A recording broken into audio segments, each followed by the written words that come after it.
ನಮಗೆ ಮಕ್ಕಳಂತೂ ಶಾಲೆಗೆ ಕಳಿಸುವಷ್ಟು ಧೈರ್ಯವೇ ಇಲ್ಲ.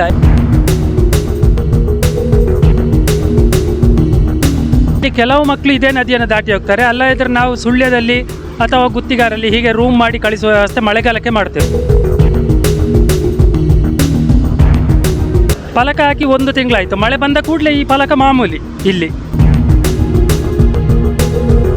ಯಾರಾದರೂ ಕಾಯಿಲೆ ಬಂದರೆ, ರೋಗ ಬಂದರೆ ನಾವು ಅವರನ್ನು ಹೊತ್ತುಕೊಂಡು ಹೋಗಬೇಕು. ಮಳೆಗಾಲದಲ್ಲಿ ತುಂಬ ನೀರು ನಮಗೆ ಅಂದರೆ ಒಂದು ಗಂಟೆ 2 ಗಂಟೆ ಕಾದು ಮತ್ತೆ ಹೋಗಬೇಕು.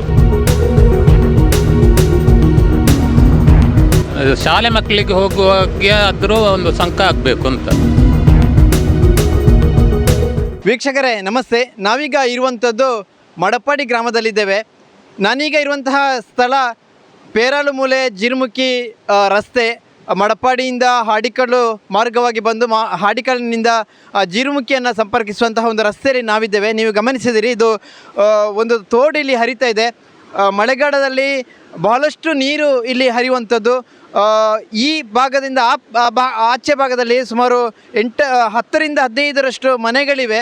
ಈ ಮನೆಗಳನ್ನು ಸಂಪರ್ಕಿಸುವಂತಹ ಒಂದು ದಾರಿ ಇದು. ಆದರೆ ಇಲ್ಲಿಗೆ ಏನು ಸೇತುವೆಯ ಸಂಪರ್ಕ ಇಲ್ಲದೆ ಮಳೆಗಾಲದಲ್ಲಿ ಬಹಳಷ್ಟು ಸಂಕಷ್ಟವನ್ನು ಪಡೆದಿದ್ದಾರೆ. ಅದರ ಜೊತೆಗೆ ಇಲ್ಲಿ ಸುಮಾರು 8ರಿಂದ 10 ವಿದ್ಯಾರ್ಥಿಗಳು ಶಾಲಾ ಕಾಲೇಜುಗಳಿಗೆ ಹೋಗುವಂಥ ವಿದ್ಯಾರ್ಥಿಗಳು ಕೂಡ ಇದ್ದಾರೆ. ಅವರು ಕೂಡ ಈ ಒಂದು ನದಿಯನ್ನು ದಾಟಿ ಹೋಗಬೇಕಾಗುವಂತಹ ಒಂದು ಸಂದರ್ಭ ಇದೆ. ನೀವು ಗಮನಿಸಿದಿರಿ, ಮುಂದೆ ಜಿಲ್ಲಾ ವಿಪತ್ತು ನಿರ್ವಹಣಾ ಪ್ರಾಧಿಕಾರ ದಕ್ಷಿಣ ಕನ್ನಡ ಜಿಲ್ಲೆ ಮಂಗಳೂರು ಇವರು ಇದು ಈ ಒಂದು ನದಿಯನ್ನು ದಾಟುವಂಥದ್ದು ಬಹಳ ಅಪಾಯ, ಡೇಂಜರ್, ಎಚ್ಚರಿಕೆ ಅಂತ ಹೇಳ್ತಕ್ಕಂಥ ಒಂದು ಫಲಕವನ್ನು ಕೂಡ ಹಾಕಿದ್ದಾರೆ. ಅದರ ಜೊತೆಗೆ ಆ ಭಾಗದವರು ಒಂದಷ್ಟು ಜನ ನಮ್ಮ ಜೊತೆ ಇಲ್ಲಿಯ ಸಮಸ್ಯೆಗಳನ್ನು ಹಂಚಿಕೊಳ್ಳಲಿಕ್ಕೆ ಇದ್ದಾರೆ. ಅವರನ್ನು ಮಾತಾಡಿಸುವಂಥ ಪ್ರಯತ್ನವನ್ನು ಮಾಡ್ತೇವೆ. ನಾವು ಈ ಒಂದು ನದಿಯನ್ನು ದಾಟಿ ಆಚೆ ಹೋಗ್ತಾ ಇದ್ದೇವೆ. ಬಹಳ ರಭಸದಿಂದ ಹರಿಯುವಂತಹ ನೀರು, ಅದರ ಜೊತೆಗೆ ಮಳೆಗಾಲದಲ್ಲಿ ಸಾಕಷ್ಟು ನೀರು ಹರಿದು ಬರುವಂತಹ ಒಂದು ತೋಡು ಇದು. ನೀವು ಇದು ಸಣ್ಣ ತೋಡಾದರೂ ಕೂಡ ಮಳೆಗಾಲದಲ್ಲಿ ಸಾಕಷ್ಟು ನೀರು ಹರಿದು ಬರ್ತದೆ. ಒಂದಷ್ಟು ವರ್ಷಗಳ ಹಿಂದೆ ಇಲ್ಲಿ ಸಂಪೂರ್ಣವಾಗಿ ಇಲ್ಲಿ ಏನು ಒಂದು ದಾರಿಯ ರೀತಿ ಮಾಡಿದ್ರು, ಅದು ಕೂಡ ಕೊಚ್ಚಿ ಹೋಗಿತ್ತು. ಅಷ್ಟೊಂದು ನೀರು ಬಂದಿತ್ತು. ನಮ್ಮ ಜೊತೆ ಇಲ್ಲಿಯ ಒಂದು ಕಷ್ಟವನ್ನು ನಮ್ಮ ಜೊತೆ ಹಂಚಿಕೊಳ್ಳಿಕ್ಕಿದ್ದಾರೆ. ಬನ್ನಿ ಅವರ ಜೊತೆ ಮಾತಾಡಿಸೋಣ. ನಮ್ಮೊಂದಿಗೆ ಈ ಭಾಗದವರು ಕುಸುಮಾಧರ ಕುತ್ಯಾಲ ಇವರು ನಮ್ಮ ಜೊತೆ ಇದ್ದಾರೆ. ಇಲ್ಲಿಯ ಒಂದು ನೈಜ ಸಮಸ್ಯೆ ನಮ್ಮ ಜೊತೆ ವಿವರಿಸ್ತಾರೆ.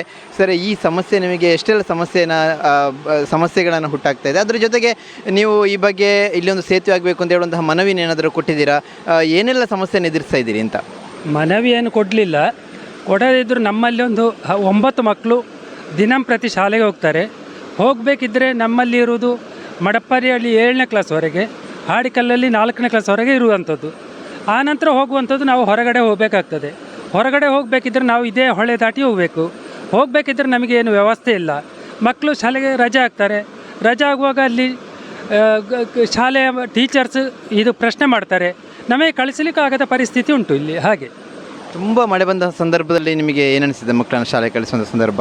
ನಮಗೆ ಮಕ್ಕಳಂತೂ ಶಾಲೆಗೆ ಕಳಿಸುವಷ್ಟು ಧೈರ್ಯವೇ ಇಲ್ಲ. ಯಾಕೆಂದರೆ ನಾವು ಹೋಗಬೇಕಿದ್ರೆ 2 ಕಿಲೋಮೀಟ್ರ್ ಸುತ್ತುವರಿಸಿ ಹೋಗಬೇಕಿದ್ರೆ ಅಲ್ಲಿ ನಮಗೆ ವ್ಯವಸ್ಥೆ ಇರುವುದಿಲ್ಲ. ಕಮಾಂಡರ್ ಉಂಟು, ಹೇಗೂ ಇಲ್ಲಿ ಸಾರ್ವಜನಿಕ ಬಸ್ಸು ಅದು ಇದು ಯಾವುದೇ ವ್ಯವಸ್ಥೆ ಇರುವುದಿಲ್ಲ. ಈಗ ಮಕ್ಕಳು ಯಾವ ರೀತಿ ಶಾಲೆಗೆ ಹೋಗ್ತಾರೆ? ಅಥವಾ ಇದೇ ನದಿಯನ್ನು ದಾಟಿ ಹೋಗ್ತಾರೆ ಅಥವಾ ಪರ್ಯಾಯ ಏನಾದರೂ ವ್ಯವಸ್ಥೆಗಳನ್ನು ಮಾಡಿದ್ದೀರಾ? ಇಲ್ಲ, ಇಲ್ಲಿ ಕೆಲವು ಮಕ್ಕಳು ಇದೇ ನದಿಯನ್ನು ದಾಟಿ ಹೋಗ್ತಾರೆ. ಅಲ್ಲ ಇದ್ರೆ ನಾವು ಸುಳ್ಯದಲ್ಲಿ ಅಥವಾ ಗುತ್ತಿಗಾರಲ್ಲಿ ಹೀಗೆ ರೂಮ್ ಮಾಡಿ ಕಳಿಸುವ ವ್ಯವಸ್ಥೆ ಮಳೆಗಾಲಕ್ಕೆ ಮಾಡ್ತೇವೆ. ಇದು ಫಲಕ ಯಾವಾಗ ಹಾಕಿದ್ದಾರೆ? ಫಲಕ ಹಾಕಿ 1 ತಿಂಗಳಾಯಿತು. ಮಳೆ ಬಂದ ಕೂಡಲೇ ಈ ಫಲಕ ಮಾಮೂಲಿ. ಇಲ್ಲಿ ಒಳ್ಳೆ ಮಳೆ ಬಂದರೆ ಈ ಫಲಕವು ಹೋಗ್ತದೆ. ಅದರ ಜೊತೆಯಲ್ಲಿ ಈಗ ಒಟ್ಟು ನಿಮ್ಮ ಬೇಡಿಕೆ ಏನು? ನಮಗೆ ಇದಕ್ಕೊಂದು ಒಂದು ಮಕ್ಕಳು ಹೋಗುವಂಥ ಶಂಕ ಆದರೂ ಆಗಬೇಕು. ಇಲ್ಲ ಇದ್ದರೆ ಇಲ್ಲಿ ನಮಗೆ ಬದುಕಲಿಕ್ಕೆ ಸಾಧ್ಯ ಇಲ್ಲ. ನಾವಿಲ್ಲಿ ಯಾರಾದರೂ ಕಾಯಿಲೆ ಬಂದರೆ, ರೋಗ ಬಂದರೆ ನಾವು ಅವರನ್ನು ಹೊತ್ತುಕೊಂಡು ಹೋಗಬೇಕಿದ್ರೆ 2 ಹೊಳೆ ದಾಟ್ಲಿಕ್ಕೆ ಉಂಟು. ಒಂದು ಅಣೆಕಟ್ಟು ಇದು ಸಣ್ಣ ಶಂಕ ಆಗಿದೆ, ಆದರೂ ಅದು ಕೂಡ ಇದಿಲ್ಲ, ಧೈರ್ಯದ ಇದಲ್ಲ. ಎಷ್ಟೊತ್ತಿಗೆ ಹೋಗ್ತದೆ ಏನು ಅಂತೇಳಿ ಗೊತ್ತಿಲ್ಲ. ಹಾಗೆ ಇದು ಒಂದು ವ್ಯವಸ್ಥೆ ನಮಗೆ ಆಗದಿದ್ದ ಪಕ್ಷದಲ್ಲಿ ನಾವು ಮುಂದಿನ ದಿನಗಳಲ್ಲಿ ಯಾವುದೇ ಗ್ರಾಮ ಪಂಚಾಯತ್ ಆಗಲಿ MLA MP ಯಾವುದೇ ಚುನಾವಣೆಯಲ್ಲಿ ಕೂಡ ಬಹಿಷ್ಕಾರ ಮಾಡುವುದೆಂದು ನಾವು ಇಲ್ಲಿ ಈ ಕಡೆ ಇರುವಂಥ ಮನೆಯವರೆಲ್ಲ ತೀರ್ಮಾನ ತಗೊಂಡಿದ್ದೇವೆ. ನಮ್ಮೊಂದಿಗೆ ಇನ್ನೂರವರು ಕುಸುಮಾಧರ ಹಾಡಿಕಲ್ ಇವರು ನಮ್ಮ ಜೊತೆ ಇದ್ದಾರೆ. ಸರ್, ಏನೆಲ್ಲ ಸಮಸ್ಯೆ ನಿಮ್ಮದಿಲ್ಲ? ಇದು ನಮಗೆ ಸಮಸ್ಯೆ ಅಂದರೆ ಈ ಹೊಳೆ ಒಂದು ಸಮಸ್ಯೆ ಮಾತ್ರ, ಬಾಕಿ ಇಲ್ಲಿ ಯಾವುದೂ ಇಲ್ಲ. ಮಕ್ಕಳನ್ನು ನಾವು ಒಂದು ಸುತ್ತುವರಿದು ಹೋಗಬೇಕು 2 ಕಿಲೋಮೀಟ್ರು.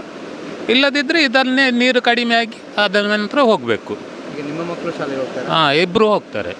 ಈ ನದಿಯನ್ನು ದಾಟಿ ಹೋಗ್ತಾ ಇದ್ದಾರೆ. ಈ ನದಿಯನ್ನು ದಾಟಿ ಹೋಗುದು.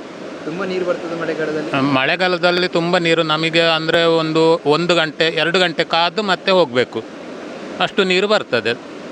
ಮಕ್ಕಳಿಗೆ ನದಿ ದಾಟುವಾಗ ನೀವು ಇಲ್ಲಿಗೆ ಬರ್ತೀರಾ ಅಥವಾ? ಅಲ್ಲ, ನಾವು ಬಂದೇ ದಾಟೋದು. ದಾಟಿಸಿ ನಾವು ದಾಟಿಸಿಕೊಂಡು ಹೋಗೋದು, ಬೆಳಿಗ್ಗೆ ಆಗಿ ದಾಟಿಸಿ ಬಿಡೋದು. ಹಾಗೆ ನಿಮ್ಮ ಬೇಡಿಕೆ? ನಮಗೆ ಅಂದರೆ ಇಲ್ಲಿ ಶಾಲೆ ಮಕ್ಕಳಿಗೆ ಹೋಗುವಾಗೆ ಆದರೂ ಒಂದು ಸಂಕ ಆಗಬೇಕು ಅಂತ. ನಾವೀಗ ಗ್ರಾಮ ಪಂಚಾಯತ್ ಮಡಪಡಿ ಇಲ್ಲಿಯ ಅಧ್ಯಕ್ಷರಾಗಿರುವಂತಹ ಶ್ರೀಮತಿ ಉಷಾ ಜಯರಾಮ್ ಇವರ ಬಳಿ ಇದ್ದೇವೆ. ಮೇಡಮ್, ಈಗಾಗಲೇ ಹಾಡಿಕಲ್ನಿಂದ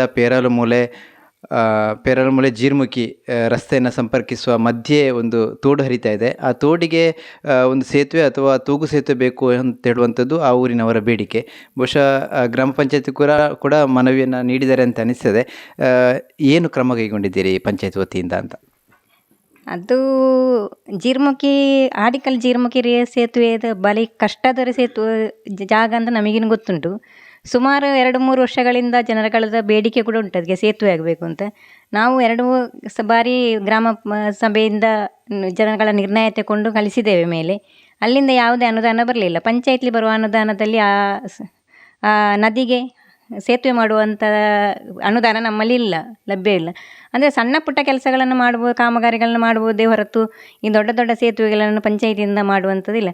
ಅದೇ ಮೇಲೆ ಅದು ಅನುದಾನ ಬಂದರೆ ಅದನ್ನು ಜನಗಳಿಗೆ ಕೊಡುವಂಥ ಪ್ರಯತ್ನವನ್ನು ನಾವು ಪಂಚಾಯತಿ ಮೂಲಕವನ್ನು ಮಾಡ್ತೇವೆ. ಅದು ನಾವು ನಮ್ಮ ಸರ್ಕಾರದ ಮೂಲಕ ಬಂದ ಅನುದಾನಗಳಲ್ಲಿ SC STಗಳು ತುಂಬ ಇರುವ ಕಾರಣ ಬರ್ಬೋದು ಅಂತ ಹೇಳೋದು ನಮ್ಮ ಒಂದು ಅಭಿಲಾಷೆ ಕೂಡ ಇದೆ. ಅದನ್ನು ಬಂದರೆ ನಾವು ಜನಗಳಿಗೆ ತಲುಪಿಸುವಂಥ ಇದನ್ನು ನಾವು ಪಂಚಾಯತಿ ಮೂಲಕ ಮಾಡ್ತೀವಿ ಅಂತ. ಈಚೆಯಿಂದಲೇ ಆಡಿಕಲ್ ಪೇರಾಲಮೂಲೆ ರಸ್ತೆಯಿಂದಲೇ ನಾವು ಕಾಮಗಾರಿಯನ್ನು ಮಾಡ್ತಾ ಹೋಗ್ತಾ ಇದ್ದೇವೆ ಮುಂದೆ. ಅದು ಮುಂದುವರೆದ ಕೂಡ ಕಾಮಗಾರಿ ಆಗ್ತಾ ಉಂಟು. ಅಲ್ಲಿ ಕೂಡ ಇನ್ನು ಈಗ 2 ವಿಕಲಚೇತನರ ಮನೆ ಇದ್ದ ಕಾರಣ ಅಲ್ಲಿ ಕೂಡ ಈಗ ಈ ಸರ್ತಿ ನಾವು ಅನುದಾನವನ್ನು ಇಟ್ಟಿದ್ದೇವೆ 1 ಲಕ್ಷ ರೂಪಾಯಿ. ಆಗ ಸ್ವಲ್ಪ ಕಾಮಗಾರಿಯನ್ನು ಮುಂದುವರಿಸ್ತಾ ಹೋದರೆ ಆ ಸೇತುವೆ ಮಾತ್ರ ಅಲ್ಲಿ ಉಳಿತದೆ ಮಾತ್ರ. ರಸ್ತೆಯನ್ನು ನಾವು ಅಭಿವೃದ್ಧಿ ಮಾಡ್ತಾ ಇದ್ದೇವೆ. ಅದರ ಜೊತೆಗೆ ಈ ಬಾರಿ ಅವರು ಸೇತುವೆ ಸರಿಯಾದ ಭರವಸೆ ಸಿಗದಿದ್ದರೆ ಅಥವಾ ಸೇತುವೆ ಮಾಡದಿದ್ದರೆ ನಾವು ಮತದಾನ ಬಹಿಷ್ಕಾರ ಮಾಡ್ತೇವೆ ಅಂತ ಹೇಳುವಂಥ ಮಾತನ್ನು ಹೇಳ್ತಿದ್ದಾರೆ. ಏನು ಹೇಳ್ತೀರಿ?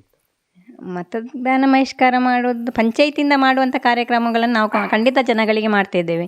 ಪಂಚಾಯತಿಯಿಂದ ಮಾಡಲಿಕ್ಕೆ ಆಗದಿದ್ದ ಕಾರ್ಯಕ್ರಮವನ್ನು ಮಾಡಲಿಕ್ಕೆ ನಾವು ಭರವಸೆ ಕೊಡೋದಿಲ್ಲ. ಪಂಚಾಯತಿಂದ ಅಂತ ಅನುದಾನವೇ ಬರಲಿಲ್ಲ ಈ ಸರ್ತಿ. ಜನಗಳಿಗೆ ಎಲ್ಲರೂ ಗೊತ್ತಿರ್ಬೋದು ಯಾವ ಪಂಚಾಯತಿಗಳಿಗೆ ಅನುದಾನವೇ ಬರಲಿಲ್ಲ. ಮನೆಗಳು ಕೂಡ ಯಾವುದು ಕೂಡ ಇಷ್ಟರವರೆಗೆ ಬರಲಿಲ್ಲ 4 ವರ್ಷದಿಂದ. ಆದರೆ ಅನುದಾನ ಬಂದರೆ ನಾವು ಖಂಡಿತವಾಗಿ ಆ ಮಾರ್ಗಕ್ಕೆ ಒದಗಿಸ್ತೇವೆ. ಇದು ಈ ಊರಿನವರ ಮಾತುಗಳು.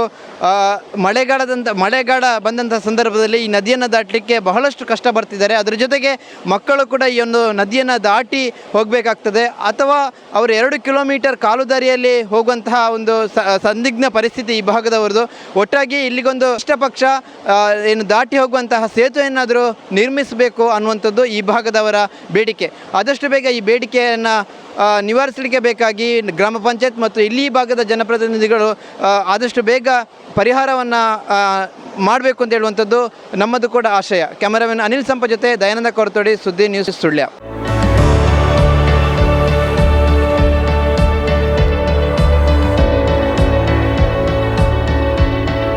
ನಮಸ್ಕಾರ ರೈತ ಬಾಂಧವರೇ, ಬಿಸಿಲು ಕಳೆಗಿತ್ತು, ಇನ್ನೇನು ಕೃಷಿ ಮಾಡೋದಿಕ್ಕೆ ಸೂಕ್ತ ಸಮಯ. ಹಾಗಾಗಿ ಉತ್ತಮ ಗುಣಮಟ್ಟದ ಗಿಡಗಳಿರುವ ನರ್ಸರಿಯನ್ನ ಹುಡುಕ್ತಾ ಇದ್ದೀರಾ? ಹಾಗಾದ್ರೆ ನಮ್ಮ ಸುಳ್ಳದ ಮೊಗರ್ಪಣೆ ಮಸೀದಿ ಮುಂಭಾಗವಿರುವ ಕರ್ನಾಟಕ ಅಗ್ರಿ ಗಾರ್ಡನ್ ನರ್ಸರಿಗೆ ಭೇಟಿ ಕೊಡಿ. ಇಲ್ಲಿ 3 ಎಕರೆ ಜಮೀನಿನಲ್ಲಿ ತಯಾರಾಗ್ತಾ ಇದೆ ಉತ್ತಮ ತಳಿಯ ಹೈಬ್ರಿಡ್ ತೆಂಗಿನ ಗಿಡಗಳು, ಕೋಕೋ ಗಿಡಗಳು, ಅಡಿಕೆ ಗಿಡಗಳಾದ ಎಂಟರಮಂಗಲ, ಮೋಹಿತ್ ನಗರ, ಸೈಗಾನ್, ರತ್ನಗಿರಿ, ಸುಮಂಗಲ, ಸ್ವರ್ಣಮಂಗಳ, ಊರಿನ ಮಂಗಳ ಮತ್ತು ಜಾಯಿಕಾಯಿ ಗಿಡ, ವಿವಿಧ ರೀತಿಯ ಹಣ್ಣಿನ ಗಿಡಗಳು, ಕರಿಮೆಣಸಿನ ಕಸಿ ಗಿಡ, ಪಣಿಯೂರು 7 ಲಭ್ಯ ಹಾಗೂ ಶತಮಂಗಲ ಅಡಿಕೆ ಗಿಡಗಳು ಲಭ್ಯ. Karnataka agri garden nursery, Mogarpane, Halegate, Sullia. Booking ಆಗಿ ಇಂದೇ ಸಂಪರ್ಕಿಸಿ 9048865019 994612380